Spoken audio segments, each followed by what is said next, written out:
الحمد لله وكفى وسلام على حبيبه المصطفى أما بعد فأعوذ بالله من الشيطان الرجيم بسم الله الرحمن الرحيم إن الله وملائكته يصلون على النبي يا أيها الذين آمنوا صلوا عليه وسلموا تسليما اللهم صل على سيدنا محمد معدن الجود والكرم وآله وأصحابه الكرام وابنه الكريم وبارك وسلم بحمدہ تعالی و بکرم مصطفیٰ صلی اللہ علیہ وسلم۔ آج کی شب میں قرآن عظیم کے 7 پارے مکمل ہو چکے ہیں۔ اللہ عز و جل اسی طرح مکمل قرآن عظیم کو تجوید کے ساتھ تلاوت کرنے اور آپ سب کو سماعت کرنے کی توفیق عطا فرمائے۔ سورہ مائدہ اور سورہ انعام یہ دونوں آج تلاوت ہوئی ہیں۔ اس سے پہلے والی تفسیر میں نے عرض کیا تھا مائدہ کا مطلب دسترخوان۔ اس سورہ میں ایک دسترخوان کا ذکر ہے جس کی وجہ سے اس سورہ کا نام ہی مائدہ ہو گیا۔ وہ کون سا دسترخوان ہے؟ سیدنا عیسیٰ روح اللہ علیہ الصلاۃ والتسلیم اپنے زمانے میں ایک دعا کرتے ہیں، اپنے مومنین امت کو لے کر دعا یوں کرتے ہیں۔ وہ دعا بھی قرآن میں آئی ہے۔ آپ نے دعا یہ کیا تھا، ربنا انزل علینا مائدۃ من السماء تکون لنا عیدا لاولنا وآخرنا وآیۃ منک۔ توجہ چاہتا ہوں، دعا کیا کیا؟ دعا میں یوں عرض کیا، اے ہمارے رب، آسمان سے تو ایک دسترخوان اتار ہمارے لیے، یعنی جنت سے ایک دسترخوان اتار، اور وہ دسترخوان کیسا ہو کہ امت کے لیے ساری چیزیں اس کے اندر میسر آ جائیں۔ دسترخوان تو سمجھ میں آتا ہے، اور رمضان میں دسترخوان نہ سمجھ میں آئے تو پھر کب سمجھ میں آئے؟ دسترخوان کے اتارنے کی دعا کس نے کی؟ عیسیٰ علیہ السلام۔ لیکن جو بات توجہ کی ہے وہ یہ ہے، عیسیٰ علیہ السلام یوں کہتے ہیں، جس دن یہ دسترخوان اترے گا تکون لنا عیدا لاولنا وآخرنا، وہ دن ہمارے اگلوں کے لیے اور ہمارے پچھلوں کے لیے عید کا دن ہوگا۔ کون سا دن؟ جس دن دسترخوان اترے۔ عقل کے اندھوں کو کون سمجھائے؟ قرآن تو کہتا ہے جس دن دسترخوان اترے وہ عید کا دن ہو سکتا ہے، اور جس دن پوری کائنات کا آقا تشریف لائے وہ 12ویں ربیع الاول کا دن عید کا کیوں نہیں ہو سکتا؟ جس کے صدقے میں سارے دسترخوان آئے، جس کے صدقے میں سارے خانے نعمت ملے۔ میرے عزیزو، یہ اہم چیز تھی، اس لیے میں نے عرض کیا کہ عیسیٰ علیہ السلام کے یہ جملے ہیں، تکون لنا عیدا لاولنا وآخرنا، ہم سے پہلے والوں کے لیے، ہمارے بعد والوں کے لیے وہ دن عید کا ہوگا جس دن دسترخوان اترے گا۔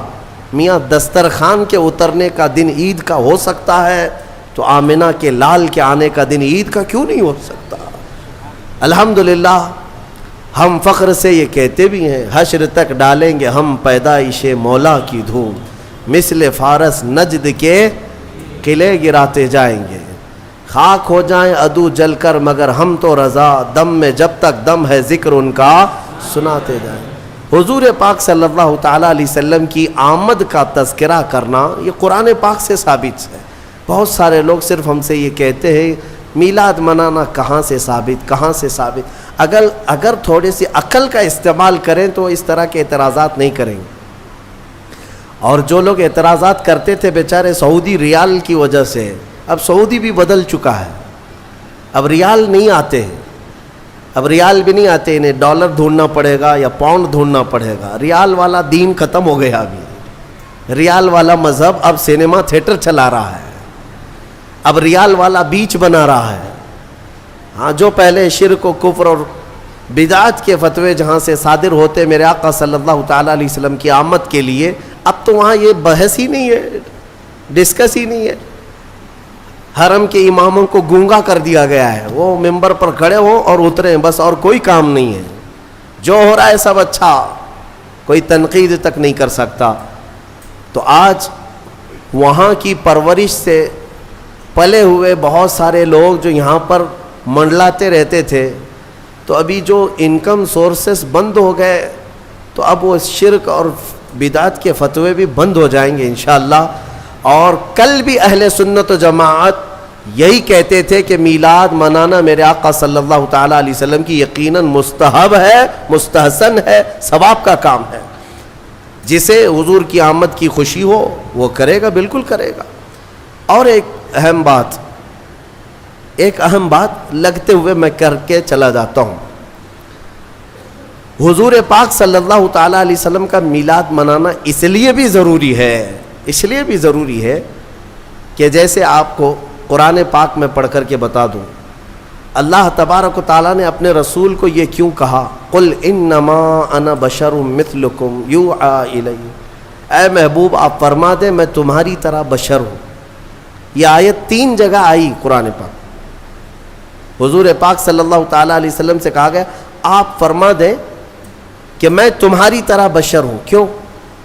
اور اتنا ٹکڑا لے کر کے بہت سارے وہ کہتے ہیں دیکھو رسول ہماری طرح کے بشر ہیں، رسول ہماری طرح کے بشر ہے. یہ کبھی کتے کو جا کر نہیں کہتے کہ دیکھ کتا تو بھی میری طرح ہے، تیری بھی ایک ناک ہے میری بھی ایک ہی ناک ہے، تیرے بھی 2 کان ہیں میرے بھی 2 کان ہیں.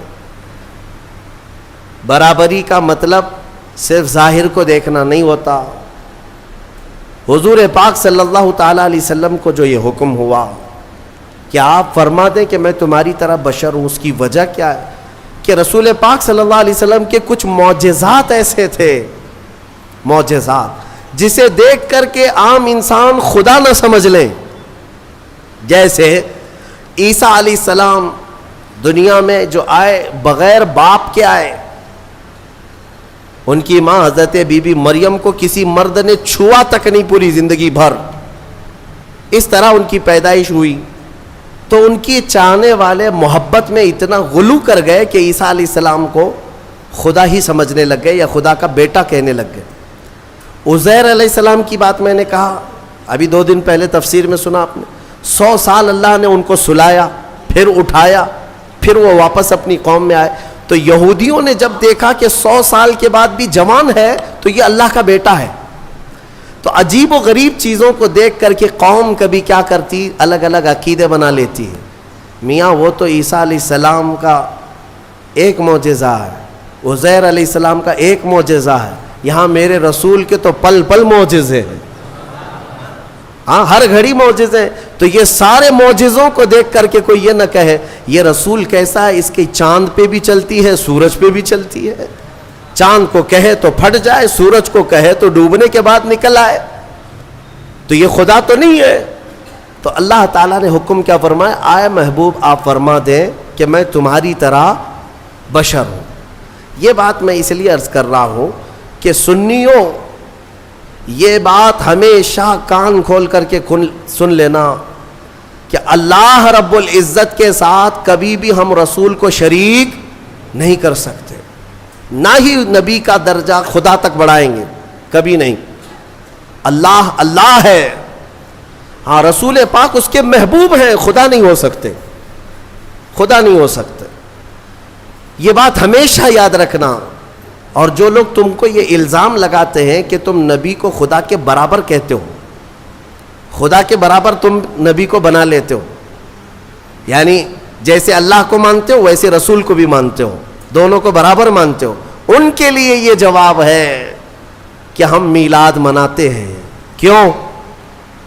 میلاد اس کی منائی جاتی ہے جو پیدا ہوتا ہے، اور رسول پیدا ہوئے. خدا کی کبھی میلاد منائی؟ کیوں؟ خدا کبھی پیدا نہیں ہوا. لم یلد ولم یولد ہمارا عقیدہ ہے، نہ وہ پیدا ہوا ہے کسی سے اور نہ اس سے کوئی پیدا ہوگا.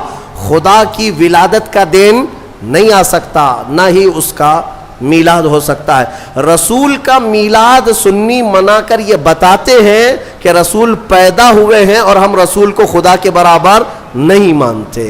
یہ میلاد بھی جو ہے شرک کو ختم کرنے کا ذریعہ ہے، شرک کو ختم کرنے کا ذریعہ ہے کہ کہیں کوئی انجانے میں یہ نہ سمجھ لے کہ رسول بھی خدا کے برابر ہے. نہیں، ہم بار بار میلاد منا کے بتائیں گے رسول پیدا ہوئے تھے اور خدا پیدا نہیں ہوتا. آخر میں اتنا ہی کہوں گا, میں مانتا ہوں اے عقل والو, میرا محمد خدا نہیں ہے, مگر دلوں میں یہ نقش کر لو کہ وہ خدا سے جدا نہیں ہے. یہ عقیدہ ہے. بہرحال سورہ مائدہ کی کچھ آیتیں آپ کے سامنے عرض کر دیتا ہوں. سورہ مائدہ میں اہم آیت ہے. اللہ تعالیٰ نے فرمایا من قتل نفسا بغیر نفس او فساد فی الارض فکأنما قتل الناس جميعا. جس نے ناحق کسی ایک انسان کا قتل کیا, اس نے پوری انسانیت کا قتل کیا, پورے دنیا کے انسانوں کا قتل کیا. ومن احیاہا فکأنما احیا الناس جميعا. اور جس نے کسی ایک کو بچایا, کسی ایک کی زندگی کی حفاظت کیا, گویا کہ اس نے پوری انسانیت کو بچایا. اتنی بات یاد رکھ لینا کہ اگر تمہارے ہاتھوں سے قتل ہوا تو یہ سب سے بڑا گناہ ہے, سب سے بڑا گناہ ہے. مرڈر کرنا, قتل کرنا, اسلام میں اس چیز کی اجازت ہی نہیں ہے. ناحق, ناحق. ہاں حق کے ساتھ کچھ جگہوں پر ہے, کچھ جگہوں پر ہے. وہ قتل و قتال کی باتیں جب آئے یا جہاد کے معاملات آئیں تو وہاں پر میں کبھی ذکر کروں گا, لیکن ناحق کسی کو قتل کرنے کی اجازت اسلام ہرگز نہیں دیتا. اور اسی طرح سے میں یہ بات بھی بتا دوں, حدیث پاک میں ہے آدم علیہ السلام کا بڑا بیٹا حابیل اور چھوٹا بیٹا قابیل, ان دونوں میں لڑائیاں ہوئی عورت کو لے کر کے. دونوں ایک عورت سے شادی کرنا چاہتے تھے. یہ دنیا کی پہلی داستان ہے. آدم علیہ السلام آئے ہیں اور ترنت ابھی اولاد اور نسل شروع ہو رہی ہے. سب سے پہلا جھگڑا جو دنیا میں ہوا ہے وہ عورت کی وجہ سے.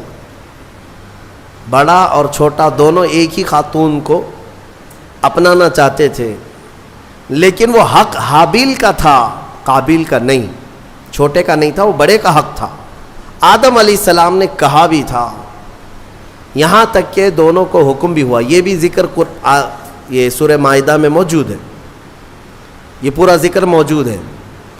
حضرت آدم علیہ السلام نے دونوں سے کہا کہ ایک کام کرو, ایک قربانی کرو, ایک جانور, اور کھلے میدان میں رکھو. جس کی قربانی قبول ہو گئی سمجھ لو وہ حق پر ہے. قربانی قبول ہونے کا طریقہ کیا تھا؟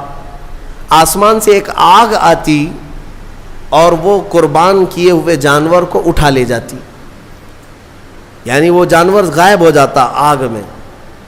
تو جس کی قربانی قبول ہو گئی وہ حق پر ہے, اس کا حق ہے. تو ہوا یہ کہ دونوں نے قربانی کی, قابیل نے بھی اور حابیل نے بھی, اور کھلے میدان میں اپنی قربانیاں رکھ دیں. اللہ تبارک و تعالیٰ کی طرف سے آسمان سے ایک آگ آئی اور حابیل کی قربانی قبول ہو گئی, یعنی بڑے بیٹے کی. شادی کرنے کا اختیار بڑے کو ہی تھا. اب قربانی سے بھی پتہ چل گیا کہ حق پر یہ حابیل ہی ہے, تب بھی یہ قابیل ماننے کو تیار نہیں تھا. عورت یہ ایک ایسے فتنے کو جنم دے دی. ساری عورتوں کی بات نہیں کر رہا ہوں, عورت کا یہ ایک ذریعہ ایسا بن جاتا ہے جس میں بڑے بڑے بھسم ہو جاتے ہیں, کئی لوگوں کے تقوی ختم ہو جاتے ہیں. تو قابیل نے کہا کہ نہیں, یہ میرا ہی حق ہے, میں ہی اپناؤں گا, میں ہی نکاح کروں گا, میں ہی شادی کروں گا. جھگڑا اتنا بڑا. آدم علیہ السلام کچھ دنوں کے لیے باہر تھے تو ابلیس وہاں سے اپنی ڈیوٹی شروع کرتا ہے. سب سے پہلے انسانوں کو گمراہ کرنے کا جو اس نے شروعات کیا, قابیل کو آ کر کے اس نے طریقہ بتایا, ایک بڑا پتھر لے لے اور حابیل کے سر پہ مار دے, وہ مر جائے گا, ختم ہو جائے گا. اب تک کسی کی موت دنیا میں ہوئی نہیں ہے, نہ ہی مرڈر ہوا ہے, نہ قتل ہوا ہے, اور پتہ بھی نہیں کیسے قتل ہوتا ہے, کیسے مرتے ہیں, یہ بھی نہیں معلوم تھا. شیطان نے سب سے پہلے یہ طریقہ بتایا. تو قابیل نے ایک بہت بڑا پتھر اٹھایا اور اپنے بڑے بھائی حابیل کو, وہ ایک جگہ بیٹھا تھا, پیچھے سے جا کر سر پر دے مارا. پتھر کی چوٹ لگتے ہی وہ گر گیا اور وہیں انتقال کر گیا, موت ہو گئی حابیل کی. اب اس کو یہ تک نہیں معلوم تھا کہ مرے ہوئے کے ساتھ کرنا کیا ہے. قرآن کہتا ہے فَبَعَثَ اللَّهُ غُرَابًا يَبْحَثُ فِي الْأَرْضِ لِيُرِيَهُ كَيْفَ يُوَارِي سَوْءَةَ أَخِيهِ. اللہ نے کوے کو بھیجا. 2 کوے لڑتے لڑتے آئے اور ایک دوسرے کو ٹھونگ مار رہا تھا. مارتے مارتے ایک کوے نے دوسرے کو گرا دیا, دوسرا مر گیا. یہ قابیل بیٹھا دیکھ رہا تھا کووں کے جھگڑے کو, اور اپنے بھائی کو بھی دیکھ رہا تھا کہ وہ مری ہوئی ایک لاش ہے, کیا کیا جائے.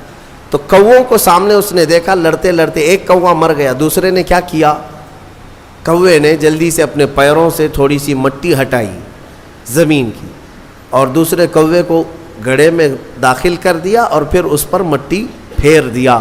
یہ طریقہ دیکھ کر کے قابیل نے پھر اپنے بھائی کو دفن کرنے کا طریقہ سیکھا. قرآن کہتا ہے پھر اس نے اپنے بھائی کو دفن کیا. یہ سب سے پہلا قتل دنیا میں ہوا ہے, سب سے پہلا مرڈر ہوا ہے, اور سب سے پہلی موت. اب حدیث رسول میں تمہیں سنانا چاہتا ہوں. میرے آقا صلی اللہ تعالیٰ علیہ وسلم ارشاد فرماتے ہیں, قیامت تک جتنے بھی قتل ہوں گے, قتل کرنے والے کو تو گناہ ہے ہی, لیکن ہر قتل کا گناہ قابیل کو دیا جائے گا. ہر قتل کا گناہ قابیل کو ہوگا, کیونکہ دنیا میں سب سے پہلا گناہ قتل والا اس نے شروع کیا. اسی لیے اس سے ریلیٹڈ ایک حدیث پاک بھی میں آپ کے سامنے نظر کر دوں. رسول مختار صلی اللہ تعالیٰ علیہ وسلم ارشاد فرماتے, من سن سنتا حسنتا فلہ اجرہا واجر من عمل بہا. جس نے کوئی نیا طریقہ ایجاد کیا, اللہ تعالیٰ اس ایجاد کرنے کا ثواب بھی اسے دے گا, اور جتنے عمل کرتے رہیں گے ان سب کا بھی ثواب اسے دیا جائے گا. اور عمل کرنے والوں کے ثواب میں کوئی کمی نہیں ہوگی, ان کو سب کو ملتا رہے گا. لیکن جس نے شروع کیا اس کو بھی ملے گا, اس کو سب کے برابر ملے گا. وَمَن سَنَّ سُنَّةً سَيِّئَةً فَلَهُ وِزْرُهَا وَوِزْرُ مَنْ عَمِلَ بِهَا. اور میرے آقا صلی اللہ علیہ وسلم فرماتے ہیں, جس نے کوئی برا طریقہ اختیار کیا, ایجاد کیا, تو اس برا کرنے کا گناہ تو ہے ہی, لیکن اس کا دیکھا دیکھی جتنے لوگ گناہ کرتے جائیں گے ان سب کا گناہ بھی اس ایجاد کرنے والے کو دیا جائے گا. سوچو اے نوجوانوں, کئی لوگ ایسے ہیں جو نت نئے کام شروع کرتے ہیں اور اس کے بعد پورے نوجوان اس کی پیروی میں لگ جاتے ہیں. تم کیا سمجھتے ہو کہ آج تم بے ستر ہو کر کے گھومنے لگے, کپڑے پھاڑ کر کے ستر دکھا کر کے گھومنے لگے, تو تم تو یہ سوچتے ہو یہ فیشن ہے, لیکن تمہیں اندازہ نہیں کتنے بچے اس کی نقل کرتے ہیں. تمہیں دیکھ دیکھ کر کے جتنے بچے نقل کریں گے, جتنے حرام کرتے رہیں گے, ان سب کے حرام کا گناہ تمہارے سر پر آئے گا. شروعات تم نے کی ہے, شروعات جس گناہ کی بھی تم کرو گے اس کا گناہ بہت طویل ہے. اسی طرح سے کچھ لوگ ہنسی مذاق میں کچھ ایسے کاموں کی ابتدا کر جاتے ہیں جو ہمیشہ کے لیے لوگ اس کی تقلید کرتے رہتے ہیں اور اس کے پیچھے چلتے رہتے ہیں. یہ گناہ ہے, اور اس گناہ کا وبال اور اس کا پورا بوجھ شروع کرنے والے پر ہوتا رہے گا. اس لیے میرے عزیزوں, خدا را کبھی اپنی طرف سے کوئی ایسا برا کام مت ایجاد کرنا کہ جو کنٹینیو ہو جائے اور پھر تمہاری نقل کرتے کرتے ہزاروں نہیں لاکھوں لوگ اس گناہ میں مبتلا ہو جائے. ہو سکے تو کوئی ایسا نیک کام شروع کر کے جاؤ, کوئی ایک نیک کام شروع کر کے جاؤ کہ جتنے وہ کام کرتے جائیں گے وہ سب کا ثواب تمہیں ملتا رہے گا. ہم نے دیکھا ہے بزرگوں نے جو بھی کرنا شروع کیا تو کوئی نہ کوئی نیکی ہی ہمارے معاشرے میں ڈالی ہے, کوئی نہ کوئی نیکی ہی شروع کی ہے. آج پوری دنیا میں جہاں بھی جاتا ہوں دیکھتا ہوں, ہندوستان بھر کے ہر خطے میں, ہر علاقے میں چھوٹی چھوٹی گلیوں سے بھی بچے نکلتے ہیں, ہمیں دیکھتے ہیں تو لبیک یا رسول اللہ کہتے ہیں, لبیک یا رسول اللہ, لبیک یا رسول اللہ, یہ نعرہ لگاتے ہیں. اس نعرے کو دینے والا ایک مرد قلندر خادم حسین رضوی تھا. سب کو پتہ ہے, دنیا جانتی ہے, ایک نئے کام کی ابتدا کیا تھا اور وہ تو قبر میں سو رہا ہے. لاکھوں جو نعرہ لگاتے ہیں سب کا ثواب اس کی قبر میں پہنچتا رہے گا. ہو سکے تو کچھ ایسا کرو کہ جس سے تمہاری قبر میں اجر کا سلسلہ کنٹینیو ہو جائے. ایسا نہیں کہ گناہوں کی شروعات کر دیا. نعوذ باللہ من ذالک. کئی نوجوانوں کو ہم نے دیکھا کہ ان کو جو کچھ بھی ملا ہے, ارے بڑے پڑھے لکھے نوجوان, ان کی پوری راتیں, ان کا پورا دن ٹک ٹاک پہ گزرتا رہا ہے, مجرے کرنے میں. ننگے ہونے میں، نئے نئے نت نئے کام شروع کرنے میں. ایسے ایسے نوجوانوں کو دیکھا جو مخنث بننا پسند کر رہے، ہجڑا بننا پسند کرتے ہیں، صرف لوگوں کو ہنسانے کے لیے، دکھانے کے لیے. مرد عورتوں کا لباس پہن کر کے، عورتیں مردوں کا لباس پہن کر کے ناچ کر کے دکھائے. ہم نے پوچھا یہ کیا ہے، اس سے ہوتا کیا ہے؟ کہا بس منورنجن ہے. کہا پھر تیار رہو قبر میں سارے منورنجن کے لیے. جتنوں کو تم نے تباہ و برباد کیا، جتنوں کے اخلاق کو تم نے ختم کیا، ان سب کا بھی وبال تمہارے اوپر ہوگا. حدیث رسول ہے برے کام کی ابتدا تم سے نہ ہونے پائے.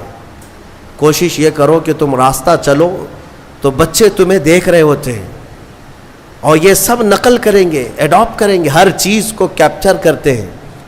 تو کوشش یہ کرو کہ ہماری اچھی چیزیں ان بچوں میں منتقل ہو جائیں، برائیاں نہیں.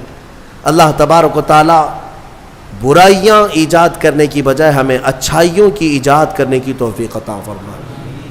میں نے جو آیت ذکر کی آپ کے سامنے، جس نے ایک قتل کیا اس نے پوری دنیا کا قتل کیا. اس تفسیر میں ایک بہت ہی پیاری حکایت مولا علی کرم اللہ وجہہ الکریم کے متعلق ملتی ہے.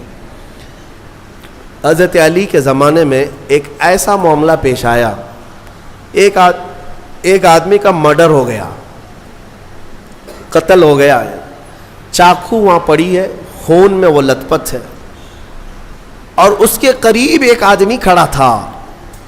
پولیس گزر رہی تھی، اس زمانے کی جو پولیس رہی ہو. حضرت علی رضی اللہ تعالیٰ عنہ کے جو عمال تھے وہ گزر رہے تھے. سپاہی دیکھا ایک آدمی کا قتل ہوا ہے، تازہ خون بہ رہا ہے، چھری ہے، اور ایک آدمی ہے وہاں پر. اس کو پکڑ لیا، وہی قاتل ہے، کوئی اور تھا ہی نہیں، آس پاس کوئی نہیں تھا. اس کو پکڑ لیا. وہ اس وقت اس لیے پکڑا کہ ظاہری حالات تو یہی بتا رہے تھے کہ وہ قاتل ہے. یہ اس زمانے کی بات ہے. یہاں تو ایسا ہے کہ دلی میں ہو جائے تو یہاں کرناٹک میں آ کے اٹھا لے جائیں گے. یہاں تو کوئی مسئلہ نہیں ہے کہ کہیں سے بھی کوئی بھی چاہے نشان نہ ملے اٹھایا جا سکتا ہے. لیکن اس وقت حالات ایسے تھے کہ قاتل جو ہے کوئی نظر نہیں آیا سوائے اس ایک آدمی کے. اس کو پکڑ کر لایا گیا حضرت علی کرم اللہ وجہہ الکریم کی بارگاہ میں. تو پھر وہاں پر فیصلے میں ثابت ہو گیا کہ اسی نے قتل کیا، کیونکہ سپاہی جو تھے وہ گواہی دے رہے تھے کہ ہم نے اس کو دیکھا ہے، رنگے ہاتھوں پکڑا ہے، اس کے جسم پر خون کے دھبے بھی تھے، اور کون ہوگا. تو بہرحال حضرت علی نے فیصلہ سنایا کہ قاتل ہے، اس کی سزا قتل ہے، قصاص میں قتل ہوگا. اب اس کو پھانسی پر چڑھایا جا رہا تھا. تھوڑی دیر گزری تھی کہ عدالت میں ایک شخص دوڑتا دوڑتا آیا، اور آیا اس نے کہا کہ امیر المومنین وہ شخص ناحق مارا جا رہا ہے، وہ پھانسی پر چڑھ رہا ہے ناحق، وہ قاتل نہیں ہے، آپ اسے چھوڑ دیں، آزاد کر دیں. حضرت علی نے پوچھا پھر قاتل کون ہے؟ اس نے کہا میں ہوں، میں نے قتل کیا، لیکن میں وہاں سے ایسے غائب ہو گیا تھا کہ یہ شخص موجود تھا. اس نے چھری بھی اٹھائی اور اس کے ہاتھ پیر خون سے لال بھی تھے، لیکن اصل میں مجرم ہوں، اسے چھوڑ دیں. مجھے اس پر ترس آ گیا کہ ناحق وہ مارا جا رہا ہے، اس لیے میں حاضر ہو گیا، اسے چھوڑ دیں. حضرت علی نے اسے چھوڑ دیا. اب جو اصلی قاتل تھا اسے پکڑا گیا، اس کو لایا گیا. اب ظاہر سی بات ہے، اب یہ اقبالی مجرم ہے، اقراری مجرم ہے. تو اس کو جب سزا سنائی جا رہی تھی تو حضرت امام حسن رضی اللہ تعالیٰ حضرت علی کے صاحبزادے، عمر اس وقت جو بھی رہی وہ جوان تھے، آئے دربار میں، کہا کہ امیر المومنین اس شخص کو بھی آزاد کر دیجیے، اس شخص کو بھی آزاد کر دیجیے، آپ معاف کر دیجیے. کہا کیسے، ایک قاتل کو کیسے آزاد کیا جا سکتا ہے؟ تب حضرت امام حسن نے اسی آیت سے استدلال کیا، دلیل میں یہ آیت پیش کیا. ابا جان کیا ہم نے قرآن میں یہ نہیں پڑھا؟ اللہ تعالیٰ فرماتا ہے جس نے کسی ایک کا قتل کیا گویا کہ اس نے پوری انسانیت کا قتل کیا، تو قاتل کو سزا تو ہونی ہے. لیکن آگے رب نے یہ بھی فرمایا جس نے کسی ایک کو بچایا اس نے پوری انسانیت کو بچایا. اس ایک بندے نے ناحق مرنے والے کو بچا لیا. آپ کے ہاتھوں وہ پھانسی پر چڑھ جاتا, ناحق مرتا, اس کو اس نے بچایا. اس بچانے کی وجہ سے اس کو آپ آزاد کرتے. فیصلے میں اس شخص کو آزاد کیا گیا. میرے عزیزو, یہ آیت کریمہ سے میں یہ بتانا چاہوں گا کہ الحمدللہ اسلام نہ کبھی آتنک, نہ دہشت, نہ ٹیرر جیسے الفاظ کا اپیوگ کرتا ہے, استعمال کرتا ہے, اور نہ ہی ہم نے کبھی اپنی ڈکشنریوں میں اس کو دیکھا ہے.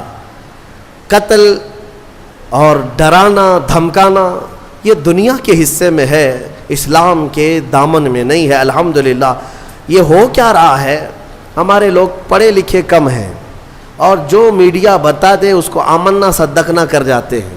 ہاں صبح سے شام تک یہ بھونک رہے ہیں صحیح ہوگا, دیکھ کر کے کچھ لوگوں کو ایسا لگنے لگا ہے کہ ہاں یہ صحیح ہوگا.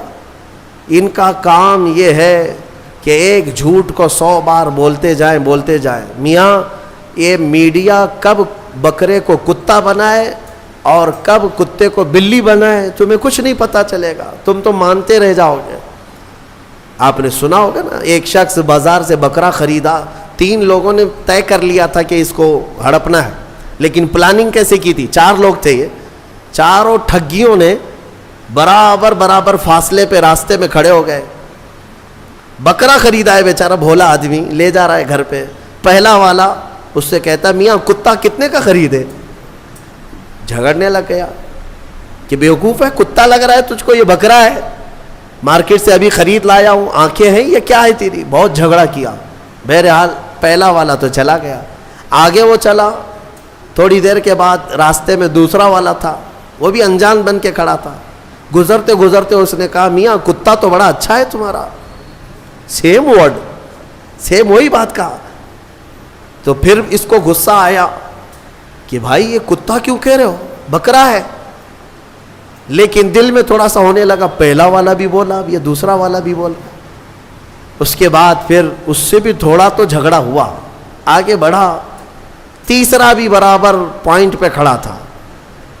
ایک دوسرے کی کوئی شکل ملتی جلتی نہیں ہے, لباس نہیں ہے, راستہ الگ ہے. تیسرا بھی ملا اور کہا میاں کتا کتنے کا خریدے؟ بہت اچھا کتا ہے. اب اس کا شک بڑھ گیا, میری آنکھیں تو کہیں اندھی نہیں ہیں, میں بکرا لایا تھا کہ کتا لایا؟ وہ ٹٹول کر کے دیکھنے لگا, کہیں دھوکہ مجھے تو نہیں ہو رہا ہے. ایسا کیسے ہو سکتا ہے کہ 3 لوگ, وہ بھی راستے میں الگ الگ, سب کتا ہی بول رہے ہیں, بکرا نہیں کہہ رہے. اس کو بہت دل میں یہ ملال ہونے لگا کہ مجھے میری آنکھوں میں کچھ ہو گیا ہے. آگے گھر قریب تھا کہ چوتھے نے آخری کیل ٹھونک دی. چوتھے نے کہا میاں کتا تو بہت اچھا ہے آپ کا, کتنے کا کتا خریدے؟ اب بیچارہ وہ بکرا چھوڑ کر بھاگا. نہیں مجھ سے ہی غلطی ہوئی ہے, ایک آدمی بولتا, 2 بولتے, یہ 4 لوگ اس کو کتا ہی بول رہے ہیں. یہ بکرا نہیں ہے, کتا ہے. یہ ساری میڈیا اسی طرح کتا بنا رہے ہیں, اسی طرح کتا بنا رہے ہیں. تمہارے پاس بکرا ہے, لیکن بار بار جب کتا کتا کہا جاتا ہے تو لگنے لگتا ہے کہ کہیں ایسا تو نہیں ہے کہ میرے پاس بکرا نہیں ہے.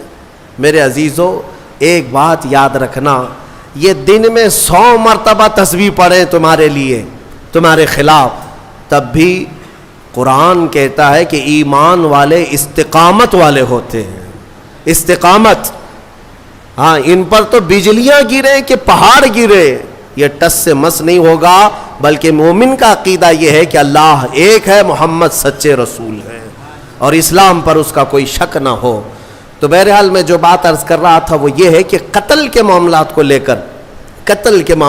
کر جو پروپیگنڈا پھیلایا جاتا ہے, اگر میں آنکڑے رکھوں نا, تعداد رکھوں, تو حیرت میں آنکھیں پھٹی رہ جائیں گی. حضور پاک صلی اللہ تعالیٰ علیہ وسلم کے کل جو غزوات ہوئے ہیں نا, جنگیں 17 ہیں. حضور نے 10 سال میں کتنی جنگوں میں شرکت کی؟ 17. اور پورے ٹوٹل 17 جنگوں میں کتنے لوگ مرے تھے؟ کتنے لوگ پورے ٹوٹل 17 جنگوں میں, 17 غزوات میں جو مخالف پارٹی کے لوگ مرے ہیں, ان کی کل تعداد 248. ٹوٹل کتنی؟ 250 کے قریب 10 سال کے اندر مرے ہیں. 10 سال کے 250 پوری کاؤنٹ کریں گے. اب آؤ میں تمہیں بتاتا ہوں, یہ دنیا کو جو امن کا پاٹھ پڑھاتے ہیں, world war first, world war second, جو دنیا کی سب سے بڑی جنگیں ہوئی ہیں نا, دنیا کی جنگ عظیم, پہلی جنگ عظیم, دوسری جنگ عظیم, کتنے مارے گئے اس میں پتہ ہے آپ کو؟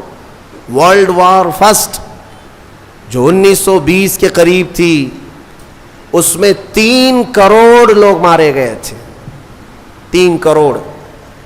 اور ورلڈ وار سیکنڈ میں 5 کروڑ لوگ اتنے مارے گئے ہیں, اور یہاں 250. اور اسلام پھر بھی قتل والا ہے. انہوں نے لاشوں کے انبار لگا دیے ہیں پوری دنیا میں.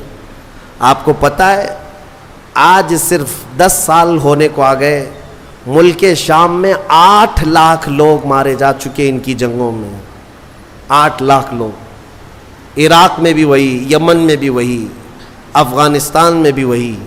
پوری دنیا میں لاشوں کا انبار بچھایا ہے امریکہ نے اور اس کے اتحادی فوجوں نے. لیکن کبھی یہ نہیں کہا جاتا کہ وہ ٹیررسٹ ہیں, یہ نہیں کہا جاتا.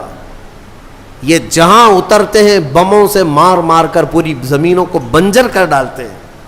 عراق میں اگر آپ کو جانا ہوگا, آپ دیکھنا 15-20 سال پہلے کی بات میں بتا رہا ہوں, ایک بڑا گراؤنڈ تھا, باغیچہ تھا, اور اب ہم وہاں جا کر دیکھتے ہیں تو پورا باغیچہ قبرستان ہے. پیر رکھنے کی جگہ نہیں, اتنی قبریں ہیں وہاں پر. پورا میدان قبروں سے بھر گیا ہے. نئے نئے میدان تو انہوں نے قبرستان میں بدل دیے. اے مسلمانوں ذرا مطالعہ کرو, دنیا یہی ٹھگی بنا رہی, یہ ٹھگی ہے. خود کا دامن ناپاک ہے, قتل سے ان کے خون, ان کے ہاتھ رنگے ہیں, لیکن دنیا اسلام کو اور مسلمانوں کو قاتل بتانے میں کوئی شوشہ نہیں چھوڑتی, کوئی شوشہ نہیں چھوڑتی. الحمدللہ یہاں دین اسلام میں جانوروں کو بھی مارنے کا حکم نہیں ہے. ہاں یہ بات یاد رکھ لیں, ہر چیز کا حساب ہونا ہے.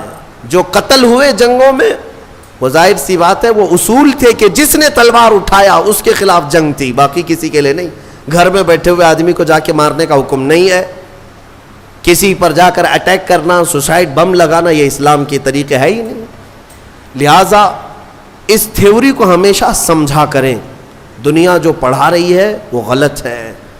قتل کے ساری داستانیں انہوں نے لکھی ہیں, اسلام کا دامن اس سے پاک ہے الحمدللہ. قتل کی یا مرڈر کی تعلیم اسلام نہیں دیتا. ہاں چند جماعتیں جو ابھی پوری دنیا میں مسلمان نام سے پنپتی ہیں, میں یقین کے ساتھ کہتا ہوں ان کا اسلام سے کوئی تعلق نہیں. چاہے وہ IS ہو یا پھر لشکر یا کوئی دوسری تنظیمیں جو ناحق مسلمانوں کا خون بہاتی ہیں یا ناحق کسی پر اٹیک کرتی ہیں, اسلام کا یہ طریقہ کار ہے ہی نہیں. اور یہ حقیقت میں انہی کے پالے ہوئے لوگ ہیں, انہی کے پالے ہوئے لوگ. ہم نے عراق میں سنا بھی ہے, معلوم بھی کیا ہے, یہ آئے کہاں سے تھے. یہ IS اور داعش, یہ سب کے سب انہی یہودیوں اور امریکہ کے پیدا کیے ہوئی جماعتیں تھیں. ان کو سپورٹ وہیں سے تھا. باقی ایک بات میں آپ کو بتا دیتا ہوں, ایک عیسائی پادری گزر رہا تھا اپنی 2 بیٹیوں کے ساتھ کار میں. توجہ چاہتا ہوں, بہت اہم بات ہے. وہ کار میں جا رہا تھا اور کچھ گن لے کر کے کھڑے تھے, گن لے کر کے, بڑی بڑی داڑیاں تھی, اسلامی لباس تھا, اور وہ جس کو دیکھو اس کو مار رہے تھے راستے میں. بیچ راستے میں اس عیسائی پادری کو بھی روک دیا انہوں نے. 2 بیٹیاں بھی تھی اس کے ساتھ. اتارا, کہا کہ تو مسلمان ہے یا غیر مسلم ہے؟ اس نے کہا میں مسلم ہوں. اس نے کہا میں مسلم ہوں. کہا تو پھر قرآن پڑھ کے دکھا. تو اس نے پڑھنا شروع کیا, بائبل پڑھا اس نے, عربی میں جو بائبل تھی وہ پڑھا. پڑھنے کے بعد انہوں نے کہا ٹھیک ہے جاؤ, تمہارا راستہ ٹھیک ہے, کلیئر ہے. وہ آگے چل پڑا. اس کی بیٹیاں پوچھنے لگی بابا آپ کو تو قرآن آتا نہیں, آپ تو بائبل پڑھے اس کے سامنے. اس عیسائی نے کہا بیٹا میرا یقین ہے قرآن کا پڑھا ہوا اگر ہوتا تو ایسا ظالم کبھی نہیں ہوتا. اس کو قرآن آتا ہی نہیں, مجھے یقین تھا. اور قرآن اگر آتا تو ایسا ظالم نہیں بنتا کہ راستے میں کھڑے ہو کر ناحق لوگوں کا قتل کر رہا ہوتا۔ یہ عیسائیوں کا بھی یقین ہے کہ قرآن کا سمجھنے والا کبھی قاتل نہیں ہوتا، ظالم نہیں ہوتا۔ اللہ تبارک و تعالیٰ اس ظلم کی دنیا سے ہمیں آزاد فرمائے۔ آخر میں سورہ انعام کی ایک آیت ذکر کر کے میں اپنی گفتگو کو سمیٹتا ہوں۔ اللہ تعالیٰ نے قرآن میں فرمایا، سورہ انعام میں بڑی حوصلہ افزا آیت ہے، وَمَا مِن دَابَّةٍ فِي الْأَرْضِ وَلَا طَائِرٍ يَطِيرُ بِجَنَاحِهِ۔ اللہ تعالیٰ نے فرمایا إِلَّا أُمَمٌ أَمْثَالُكُمْ مَا فَرَّطْنَا فِي الْكِتَابِ مِن شَيْءٍ ثُمَّ إِلَىٰ رَبِّهِمْ تُحْشَرُونَ۔ مَا فَرَّطْنَا فِي الْكِتَابِ مِن شَيْءٍ، اللہ تبارک و تعالیٰ فرماتا ہے پوری زمین میں کوئی رینگنے والا جانور ایسا نہیں، یا آسمان میں اڑنے والا کوئی پرندہ ایسا نہیں کہ ان کی اللہ نے جماعت کی جماعتیں نہ بنائی ہو، اور سب کا رزق اللہ نے اپنے ذمے لیا ہے، اور تم سب کو اللہ کے حضور لوٹایا جائے گا، سب کو اللہ کی طرف لوٹایا جانا ہے۔ اب رزق کا جو معاملہ ہے اس کو میں کہتا ہوں، سوراخ میں رہنے والی چونٹیوں کو بھی اللہ تعالیٰ رزق پہنچاتا ہے، آسمان میں اڑنے والے پرندوں کو بھی اللہ رزق پہنچاتا ہے۔ بعض جاہل جو ہے رمضان سے پہلے اس طرح کی باتیں کرتے ہیں، ان کا اسلام سے تعلق نہیں یا پڑھے لکھے نہیں ہیں۔ وہ کہتے ہیں کہ رمضان میں لوڈ شیڈنگ ہوتی ہے۔ لوڈ شیڈنگ کا مطلب خزانے میں بچت کے لیے مسلمانوں کو بھوکا رکھا جاتا ہے کہ صبح بھی مت کھاؤ، دوپہر میں بھی مت کھاؤ، شام تک بھوکے رہو تاکہ اللہ کے رزق کے خزانے میں تھوڑی بچت ہو جائے۔ ظالموں، تمہیں کیا پتا کہ رب تبارک و تعالیٰ کے رزق کے خزانے کتنے وسیع ہیں؟ تمہیں پتا ہے؟ اس کے لیے ایک مثال میں دے دیتا ہوں۔ سلیمان علیہ السلام کو اللہ نے پوری دنیا کی بادشاہت دی تھی، ہواؤں کو بھی اللہ نے ان کے تابع بنایا تھا۔ ایک دن حضرت سلیمان علیہ السلام نے اللہ کی بارگاہ میں یوں عرض کیا کہ مولا، ایک دن میں تیری ساری مخلوق کی دعوت کرنا چاہتا ہوں، اپنی طرف سے ساری مخلوق تیری جتنے بھی ہیں سب کو میں ایک دن کھلانا چاہتا ہوں۔